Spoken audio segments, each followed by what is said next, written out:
अस्सलामुअलैकुम। मैं हूं सर ज़फ़र आलम। फ़िज़िक्स में हम लोग एमडी कैट और ई कैट के हवाले से प्रिपरेशन कर रहे हैं, एमसीक्यूज़ की और थ्योरी की भी। तो चैप्टर नंबर 12 में प्रीवियस 2 लेक्चर्स मैंने आप लोगों को भेजा हुआ है, उसे आप लोग देखें। ये लास्ट लेक्चर है चैप्टर नंबर 12 के हवाले से। कुछ इंपॉर्टेंट मज़ीद एमसीक्यूज़ हैं 1, 2 एंड 3।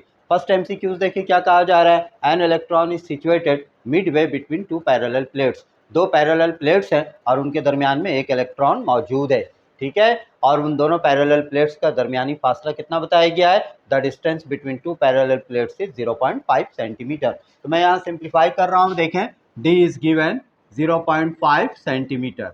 इस सेंटीमीटर को आप मीटर में कन्वर्ट कर दें 100 से डिवाइड करके, तो ये हो जाता है 0.005। यहाँ 20 है तो इस पॉइंट को आप 2 डिजिट आगे ले जाएं, ठीक है। तो ये आपके पास मीटर में आ गया। नेक्स्ट वैल्यू आपको क्या गिवन है। One of the plates is maintain at a potential difference of 60 volt. Potential difference voltage आपको गिवन है जो कि कितना है 60 वोल्ट। आपको मालूम क्या करना है। The force on the electron is dash. आपको इलेक्ट्रॉन पर जो फोर्स वो महसूस करेगा वो आपने फाइंड आउट करना है, एफ फाइंड आउट करना है। तो इसके लिए आपको चार्ज ऑफ इलेक्ट्रॉन याद रखना होगा। कभी कभी वो ब्रैकेट में दे भी सकते हैं और अगर नहीं भी दें तो आपने याद रखना है कि चार्ज ऑफ इलेक्ट्रॉन, जिसे आप क्यू भी कह सकते हैं, ई भी कह सकते हैं, ये क्या होता है 1.6 एक्सपोनेंट -19 कूलम, -19 कूलम, ठीक है। आपको मालूम करना है कि इलेक्ट्रॉन कितना फोर्स अपने ऊपर महसूस करेगा, ठीक है। ओके, इसके लिए आपको फार्मूला इस्तेमाल करना है। फार्मूला आप क्या इस्तेमाल कीजिएगा। F इज इक्वल टू, यहीं पे मैं सॉल्व कर रहा हूँ, देखिए F is equal to Q E. यहाँ पे E मौजूद है, E के लिए आपको फार्मूला याद रखना होगा V upon D. E is equal to V upon D. तो Q, इस E को रिप्लेस करके आप V अपॉन डी रख दें और फिर इन तमाम वैल्यूज़ को आप पुट करें। Q की वैल्यू क्या है आपके पास 1.6 exponent -19 multiply by voltage, voltage is also given 60, divided by D. D आपको कितना दिया हुआ है 0.005। ओके, तो इसे आपको सिंप्लीफाई करना है। किस तरह आप सिंप्लीफाई करेंगे। सबसे पहली चीज़ ये कि आप यहाँ से पॉइंट को रिप्लेस कर दें। पॉइंट के बाद 3 डिजिट है, आप इसके साथ 3 0 लगा दें। इसका मतलब है अब आप इसे क्या पढ़ेंगे 5।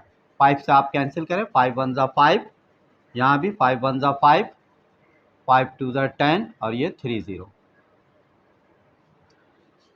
क्या है आपके पास, देखिए 1.6 मल्टीप्लाई 12,000 मल्टीप्लाई 10 की पावर -19। अब आपने इस 12,000 से 1.6 को मल्टीप्लाई करना है। मैं यहाँ मल्टीप्लाई कर रहा हूँ, देखिए आप 12,000 मल्टीप्लाई बाई 1.6, ये 3 0 आप लिख दें। 16 2 ज़ा 32, 2 लिखें, 3 रहा, 16 1 ज़ा 16, 16 में 3 को प्लस कर दें 19। यहाँ पॉइंट एक डिजिट से पहले यहाँ पॉइंट लगा दें तो ये 0 कैंसिल हो जाएगा। तो आपके पास क्या आ गया 19200, 19200 एक्सपोनेंट -19। आपने इसे देखना है कि आंसर किस फॉर्म में गिवन है। आंसर जो ऑप्शन में मौजूद है वो साइंटिफिक नोटेशन में है 1.92। आपने यहाँ पर यहाँ से लेकर यहाँ तक पॉइंट को लाना है। तो आप देखें 1 2 3 4 यानी 10 की पावर +4। तो 1.92 मल्टीप्लाई 10 की पावर -19 और ये आप करीब लेकर आ रहे हैं 1 2 3 4, तो आप इसमें से +4 सब्ट्रैक्ट कर दें तो क्या आ जाएगा आपके पास 1.92 एक्सपोनेंट 19 में से 4 को आप माइनस करें 15 न्यूटन। तो ये इसका रिजल्ट है बेटा 1.92 एक्सपोनेंट 10 की पावर -15। ओके, नेक्स्ट है सेकंड न्यूमेरिकल, सेकंड एग्जाम्पल। इसे मैं बता रहा हूँ, देखें आप लोग समझे, इसे मैं इरेज कर रहा हूँ। ओके, नेक्स्ट देखें आप।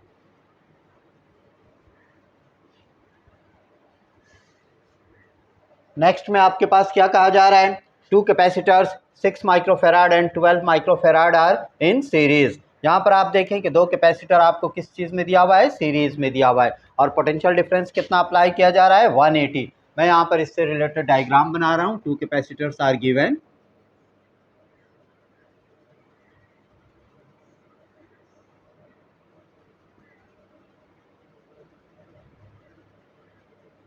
ओके, टू कैपेसिटर्स मैंने बनाया है। एक कैपेसिटर्स की कैपेसिटेंस गिवन है आपको 6 माइक्रोफेराड और दूसरे का है 12 माइक्रोफेराड। ये है C1 6 माइक्रोफेराड और ये है C2 12 माइक्रोफेराड।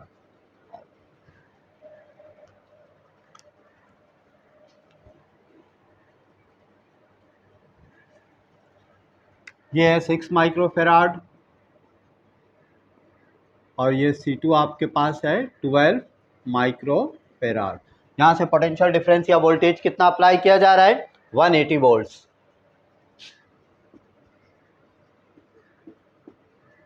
तो इस तरह के अगर कहीं पर भी आपको एमसीक्यूज दिए हुए हो तो सबसे पहला काम आपने क्या करना है बेटा, इन दोनों की टोटल कैपेसिटेंस आपको मालूम करनी है कि जब इन दोनों कैपेसिटर्स को एक साथ कनेक्ट कर दिया जाएगा तो टोटल या इक्विवेलेंट कैपेसिटेंस क्या होगा। जैसे कि कैपेसिटर से रिलेटेड हम लोग जानते हैं कि अगर सीरीज कॉम्बिनेशन में है तो इसके लिए फार्मूला जो टोटल कैपेसिटेंस का है वो है 1/C equal to 1/C1 plus 1/C2। और अगर आप उसमें एलसीएम वगैरह लेकर सॉल्व करें तो आपके पास क्या हो जाएगा, C equal to C1 multiply by C2 upon C1 plus C2। Okay, multiply करें 6 multiply by 12 divided by 6 plus 12, दोनों को आप मल्टीप्लाई करें और इन दोनों को ऐड कर दें।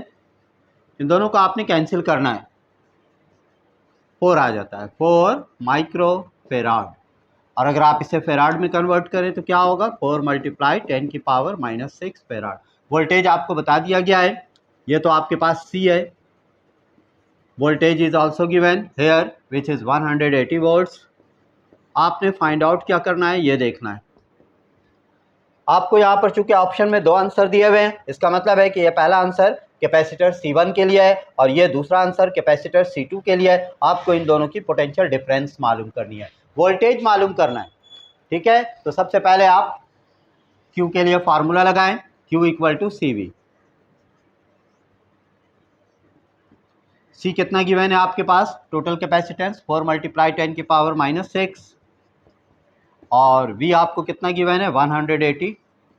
इन दोनों को आपने मल्टीप्लाई कर देना है। 18 को आप 4 से मल्टीप्लाई कर दें 720 एक्सपोनेंट -6 कूलम।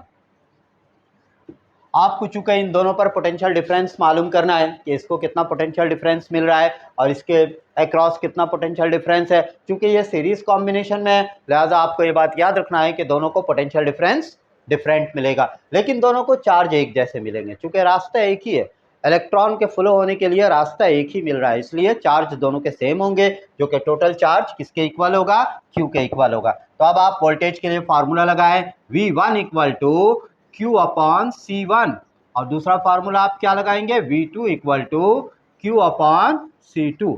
Q के साथ आप Q1 Q2 नहीं लगाएंगे क्योंकि ये दोनों सीरीज कॉम्बिनेशन में है और सीरीज कॉम्बिनेशन में charge will be same but voltage will be different. इसको कुछ और वोल्टेज मिलेगा और इसको कुछ और वोल्टेज मिलेगा, तो ये आपने निकालना है। Q की जगह आप वैल्यू रख दें, ये वाली वैल्यू, C1 की जगह आप रख दें 6 मल्टीप्लाई 10 की पावर -6। तो इससे आप क्या निकाल लेंगे, V1 कैंसिल कर दें, ये और ये कैंसिल होता है, इन दोनों को कैंसिल कर दें 120 आ जाता है वोल्ट्स। तो ये आपके पास क्या है, V1। तो इसका मतलब है पहली वोल्टेज क्या है, ये है 120 वोल्ट। नेक्स्ट आप निकालें सेकंड को कितना वोल्टेज मिल रहा है, चार्ज सेम होगा, चार्ज सेम मिलेंगे 720 एक्सपोनेंट -6 और C2 आपको कितना दिया हुआ है 12 माइक्रोफेराड।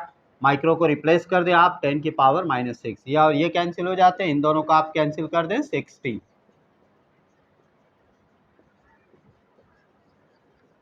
इसका मतलब ये हुआ कि पहले वाले कैपेसिटर को वोल्टेज कितना मिलेगा 120 वोल्ट्स, जबकि दूसरे वाले कैपेसिटर को कितना वोल्टेज मिलेगा 60 वोल्ट। और आप ये देखें कि अगर आप 120 और 60 को प्लस करते हैं तो ये टोटल वोल्टेज 180 के इक्वल आता है। इट मीन्स ये बिल्कुल करेक्ट है। तो कौन सा ऑप्शन आप मार्किंग करेंगे, 120 वोल्ट एंड 60 वोल्ट।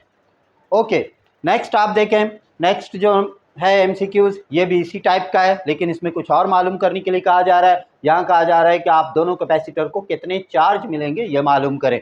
ओके, तो आपने क्या देखना है, यही काम करना है आपको। C1 और C2 गिवन है, बल्कि सेम है यहाँ पर 6 माइक्रोफेराड एंड 12 माइक्रोफेराड।